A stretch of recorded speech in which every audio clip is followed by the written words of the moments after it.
બે લેવલ જે ઇમ્પોર્ટન્ટ નીકળીને આવે છે અત્યારના માર્કેટ માટે થઈને, અને ઘણા સમય સુધી આ લેવલ ઇમ્પોર્ટન્ટ રહેશે, બરાબર. પાછલો મહિનો એકદમ બકવાસ ગયો છે. નિફ્ટી 50 25,000થી નીચેની બાજુ 22,300 ની આજુબાજુમાં ક્લોઝિંગ આપેલું છે શુક્રવારનું. અને તમને લોકોને બે જ લેવલ આપું છું અત્યારે, 22,000 અને 22,500.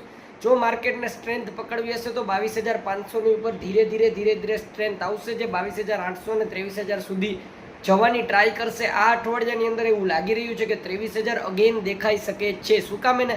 કારણ કે બધી રીતે ઓવરસોલ્ડ માર્કેટ છે, અને ઓલ ઓવર જોવા જઈએ તો પણ માર્કેટની કન્ડિશન્સ ક્યાંક ને ક્યાંક હવે બેટર થવા માટેના સિમ્ટમ્સ આવી રહ્યા છે. સાથે સાથે એક મગજમાં રાખીશું કે 22,000 ની નીચે જશે તો આપણા નીચેના લેવલ જબરજસ્ત રીતેના ખુલી જશે. તો 22,000 ને 22,500 નું લેવલ આ આખું અઠવાડિયું ટ્રેક કરતું રહેવું જરૂરી છે. મારું પ્રિડિક્શન છે અહીંયાથી ઉપરની બાજુ 23,000 સુધી આવી શકે છે માર્કેટ.